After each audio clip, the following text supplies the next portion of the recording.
जय हिंद। स्वागत है आपका न्यूज बिहार में। चलिए देखते हैं आज के तमाम बड़ी खबरों को। छपरा शराब कांड में अब तक 53 लोगों की गई जिंदगी। 186 छापों में 126 गिरफ्तार। सारण में जहरीली शराब पीने के कारण मंगलवार की रात से शुरू हुआ मौतों का सिलसिला अभी भी जारी है। जिले के मसरक, इसवापुर, मढ़ौरा व अमनौर प्रखंडों में अब तक 53 लोगों की मौत हो चुकी है, जबकि 18 लोगों का इलाज छपरा सदर अस्पताल, पीएमसीएच और एनएमसीएच में चल रहा है। मृतकों का आंकड़ा और बढ़ सकता है क्योंकि इलाज करा रहे कई लोगों की स्थिति गंभीर बनी हुई है। हालांकि डीएम ने गुरुवार की दोपहर तक 26 लोगों की मौत और 12 के इलाजरत होने की पुष्टि की थी। इस बीच पुलिस ने शराब का धंधा करने वाले 126 लोगों को गिरफ्तार किया है। गुरुवार को हर 2-4 घंटे के बाद मृतकों की संख्या बढ़ने की खबरें आ रही हैं। इसके कारण जिला और पुलिस प्रशासन पूरे दिन परेशान दिखा। आम लोगों में भी प्रशासन की कार्यशैली को लेकर भारी नाराजगी थी। अमनौर में जहां मृतक के परिजन और ग्रामीणों ने सड़क पर शव रखकर आगजनी की, वहीं मसरक में थाने का घेराव किया। उधर सरकार के निर्देश के आलोक में उत्पाद विभाग के संयुक्त आयुक्त कृष्णा पासवान और उप सचिव निरंजन कुमार के मसरक थाने में शराब के धंधेबाजों के खिलाफ की कार्रवाई की जांच की।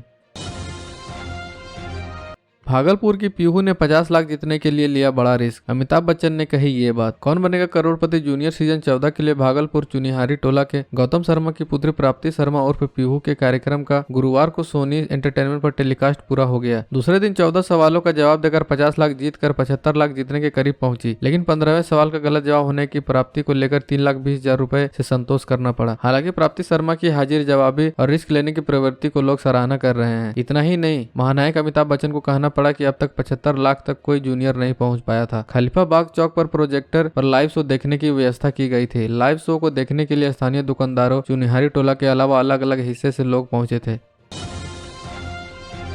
मुजफ्फरपुर में 1.5 करोड़ का 525 कार्टन शराब जब्त। ट्रक में तह खाना बनाकर हरियाणा से आ रहा था माल। मुजफ्फरपुर में 1.5 करोड़ रुपए की शराब बरामद की गई है। बताया जा रहा है कि ट्रक में तह खाना बनाकर 525 कार्टन शराब को हरियाणा से समस्तीपुर ले जाया जा रहा था। पुलिस ने ट्रक चालक को गिरफ्तार कर लिया है। मामले में थानाध्यक्ष कुमार संतोष रजक ने बताया कि थाना क्षेत्र के NH 28 स्थित भुजंगी चौक पर पटना मद्य निषेध की सूचना पर हरकत में आई। पुलिस ने घेराबंदी कर लगभग 500 से अधिक कार्टून शराब जब्त किए, जिसकी कीमत लगभग 1 करोड़ बताई जा रही है। पुलिस ने ट्रक चालक को भी गिरफ्तार कर लिया है। सख्ती से पूछताछ करने पर ट्रक चालक ने बताया कि शराब पंजाब हरियाणा से समस्तीपुर लेकर जा रहा था। समस्तीपुर के अश्विनी कुमार सिंह को पहुंचाना था। सिंडिकेट में यूपी के अमर सिंह व मुजफ्फरपुर के नितिकेश सिंह व समस्तीपुर के गिरिधारी कुमार शामिल है। थानाध्यक्ष ने बताया कि प्राथमिकी दर्ज कर ली गई है। थानाध्यक्ष ने बताया कि तस्करी का पूरा एक सिंडिकेट एक्टिव है। पकड़ा गया शराब का खेप हरियाणा का माल है। ट्रक का नंबर उत्तराखंड का है। हालांकि ट्रक के नंबर का सत्यापन DDO से किया जा रहा है, क्योंकि अक्सर शराब की तस्करी करने वाले वाहनों में फर्जी नंबर प्लेट का इस्तेमाल किया करते हैं। उन्होंने बताया कि पटना के मद्य निषेध विभाग को पता चला था कि दूसरे राज्य से मुजफ्फरपुर में माल पहुंचाया जा रहा है। इस सूचना पर संयुक्त टीम बनाकर कार्रवाई की गई है। CGL के अभ्यर्थी प्रवेश पत्र पर अंकित डाटा बारकोड में अंतर से रहे परेशान। यानी BSCC ने क्या कुछ कहा। प्रवेश पत्र पर अंकित डेटा और बारकोड में अंतर से गुरुवार को तृतीय स्नातक स्तरीय संयुक्त प्रारंभिक प्रतियोगिता परीक्षा में कई अभ्यर्थी परेशान रहे। बिहार कर्मचारी चयन आयोग द्वारा अपनी वेबसाइट पर अभ्यर्थी के प्रवेश पत्र डाउनलोड करने के बाद बुधवार को ही अभ्यर्थियों को एडमिट कार्ड डाउनलोड करने के समय यह समस्या आने लगी। गुरुवार को भी अभ्यर्थियों को इसका सामना करना पड़ा। विदित हो कि 23 और 24 दिसंबर को 2187 रिक्तियों के लिए होने वाली इस परीक्षा के लिए 9 लाख से अधिक अभ्यर्थियों ने आवेदन दिया है। जब इसकी शिकायत आयोग को मिली तो शाम तक समस्या को दूर किया गया। आयोग के द्वारा अपनी वेबसाइट पर दी गई सूचना में बताया गया कि तकनीकी वजह से ऐसा हुआ, जिसे सुधार कर दिया गया है। अभ्यर्थियों को भी यह सूचना दे दी गई कि प्रवेश पत्र पर अभ्यर्थी से संबंधित अंकित डेटा विवरणी को ही आयोग के द्वारा मान्यता दी जाएगी। साथ ही उन्हें अद्यतन सूचना के लिए आयोग का वेबसाइट देखते रहने के लिए भी सलाह दी गई है।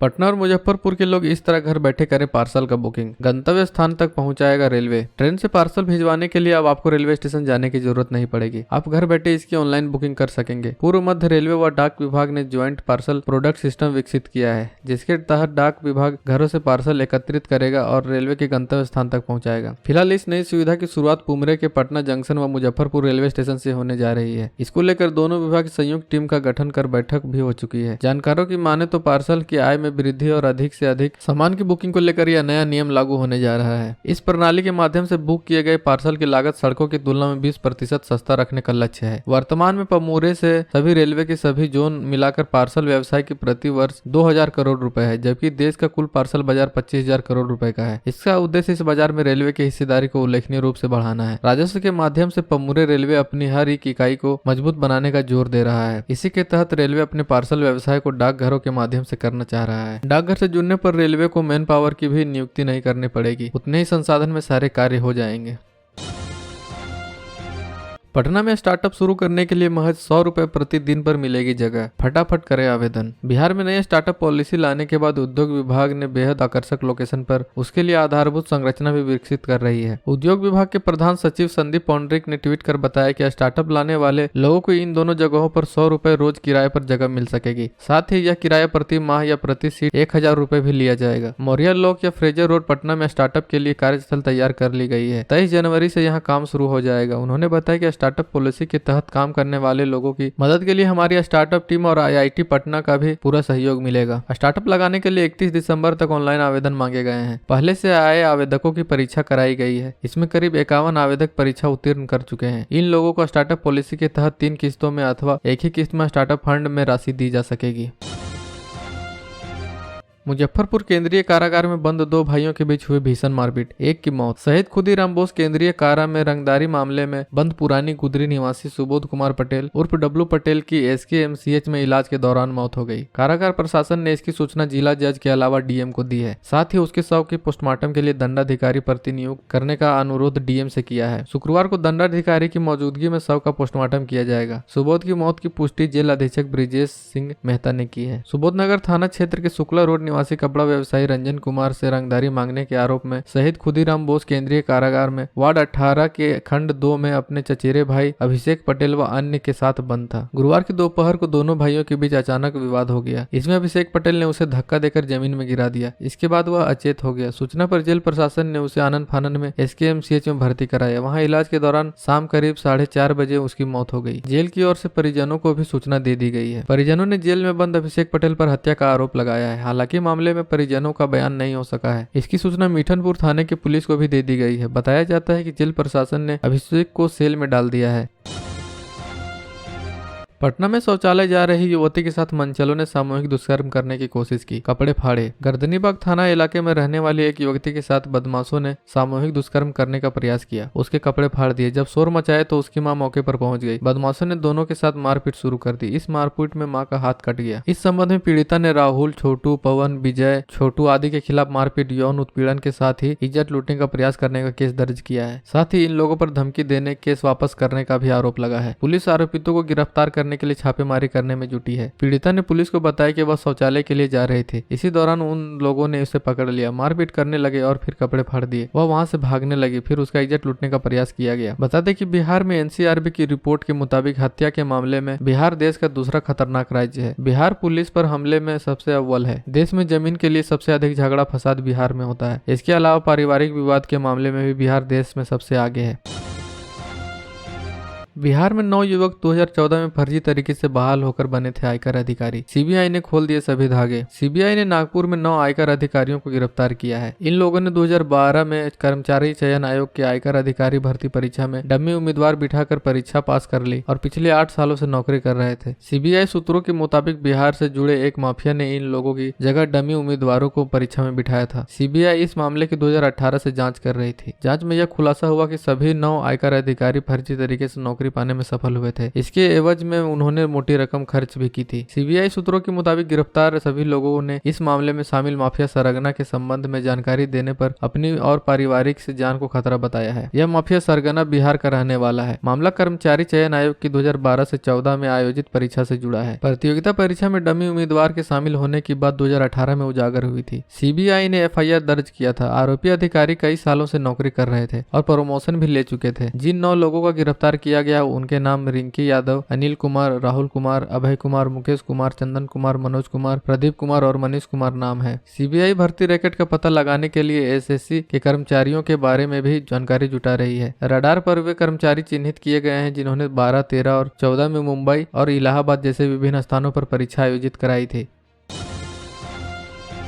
नवादा में फिल्मी स्टाइल से हो रही शराब तस्करी, एम्बुलेंस पर नारियल में भरकर आ रही देसी विदेशी दारू। नवादा जिले में नगर निकाय चुनाव के दौरान बड़ी कमाई की तैयारी के लिए व्यापक पैमाने पर देसी विदेशी शराब का स्टॉक किया जा रहा है। बीते दिनों रजौली चेक पोस्ट पर पेट्रोल टैंकर में शराब की बड़ी खेप और लाइन होटल के पास खड़े वाहन से भारी मात्रा में शराब का मिलना इसका जीता जागता उदाहरण है। अगले कुछ दिनों में जिला के नवादा, वारसलीगंज व रजौली में पहले चरण नगर निकाय चुनाव है, इसलिए शराब माफिया अपना स्टॉक बढ़ा रहे हैं। इसके अलावा 1 जनवरी की तैयारी भी शराब माफियों द्वारा द्वारा की जा रही है। बीते दिनों पुलिस ने बिल्कुल फिल्मी स्टाइल में तस्करी के लिए ले जा रही शराब को पेट्रोल टैंकर से जब्त किया है। पेट्रोल टैंकर में पेट्रोल ले जाने के लिए 4 चैम्बर होते हैं। इनमें से 2 टैंकर में शराब भरी थी जबकि 2 टैंकर खाली था। टैंकर में सिर्फ 2 चैम्बर से लगभग 30 लाख का शराब बरामद हुआ है। ऐसा पहली बार नहीं हुआ। शराब के धंधेबाज पुलिस को बार बार चौंका रहे हैं। शराब माफियाओं को कई बार अलग अलग तरीके से शराब तस्करी के मामले में पकड़ा गया है। शराब जब्त करने के लिए पुलिस व उत्पाद विभाग डाल तो शराब माफिया पात चल रहे हैं। डाक पार्सल वैन के जांच के क्रम में गाड़ी से 50 कार्टून अंग्रेजी शराब बरामद की गई। शराब की गिनती में 750 ml का 600 बोतल शराब मिली। कुल मिलाकर 450 लीटर शराब बरामद की गई। जिले के नगर थाना क्षेत्र में कुछ ऐसा मामला सामने आया कि पुलिस का दिमाग हिल गया। शराब धंधेबाज ने आम तरीके से हटकर नारियल पानी की आड़ में देसी शराब भरकर बेच रहा था। नारियल के पानी के बजाय शराब भरा था। इस घटना में कुल मिलाकर 450 लीटर शराब बरामद की गई थी। रसोई गैस के सिलेंडर में गैस की जगह शराब के पाउच डालकर तस्करी करने का मामला देश भर में चर्चित हुआ था। गोविंदपुर पुलिस के गुप्त सूचना के आधार पर गैस सिलेंडर लदे वाहन को रोका तो सिलेंडर सामान्य दिखा, लेकिन गहराई से जांच की गई तो सिलेंडर का निचला हिस्सा तहखाना टाइप से काटा हुआ और बंद किया हुआ था। निचला हिस्सा काटा गया तो पूरा सिलेंडर शराब से भरा हुआ था। राज्य भर के शराब माफियाओं ने इस तरह के हथकंडे अपनाने शुरू कर दिए हैं।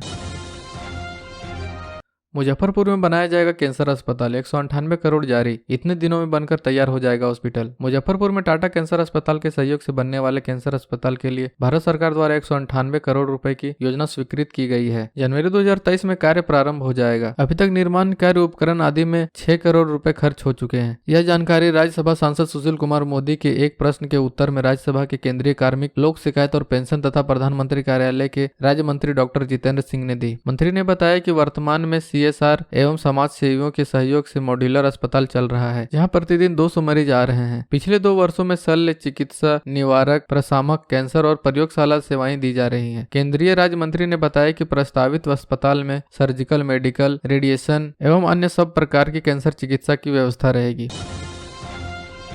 नीतीश कुमार का छपरा शराब कांड पर 2 टूक बयान, कहा शराब पीना बुरा, जो पिएगा वो मरेगा। नीतीश कुमार ने छपरा में जहरीली शराब से मौत के मामले में 2 टूक बयान दिया है। उन्होंने कहा कि शराब बुरी चीज है, बिहार की महिलाओं के कहने पर बंद किया गया था। राज्य में शराबबंदी पूरी तरह से सफल है। शराब पीना बुरा है, जो पिएगा वो मरेगा। जो पार्टी हंगामा कर रही है उन्हें लोगों को शराबबंदी के पक्ष में समझाना चाहिए। सीएम ने बीजेपी पर तीखा हमला करते हुए कहा कि अन्य राज्यों में जहरीले शराब से कितने लोगों की मौत होती है। उन्होंने कहा कि राज्य में शराबबंदी के लिए कानून भी बनाया, बड़े पैमाने पर प्रचार प्रसार भी किया, लोगों जागरूक भी किया, इसके बाद भी कोई पिएगा तो मरेगा ही। नीतीश कुमार ने कहा कि राज्य में शराबबंदी का फैसला बिहार की महिलाओं ने ही किया था, जिसे मैंने पूरा किया। उन्होंने कहा कि मैंने अधिकारियों को कहा है कि शराब के मामले में गरीबों को न पकड़े, जो लोग इसका व्यवसाय कर रहे हैं उन्हें पकड़े। शराबबंदी कानून से कई लोगों को फायदा हुआ है, कई लोगों ने शराब छोड़ दी है। राज्य में शराबबंदी पूरी तरह सफल है। जहरीली शराब से शुरू से लोग मरते हैं, इससे अन्य राज्यों में भी लोग मरते हैं। लोगों को सचेत रहना चाहिए, क्योंकि जब शराबबंदी है तो खराब शराब मिलेगी, जो शराब पिएगा वो तो मरेगा। इस पर पूरी तरह से एक्शन होगा। बिहार विधानसभा का तीसरा दिन भी हंगामे से भरा हुआ है। विधानसभा शुरू होते ही भाजपा ने नीतीश कुमार का विरोध करना शुरू कर दिया। भाजपा सीएम के द्वारा बुधवार को विधानसभा में अभद्र भाषा का प्रयोग और बीजेपी पर शराब का तस्करी करने का आरोप लगाया था। इसी को लेकर बीजेपी सीएम से माफी मांगने को कह रही है। बिहार की ऐसी ही तमाम छोटी बड़ी खबरों को जानने के लिए चैनल को सब्सक्राइब कर लें और बेल आइकन भी प्रेस कर दीजिएगा, ताकि हर वीडियो का नोटिफिकेशन आपके फोन में पहुंच जाए।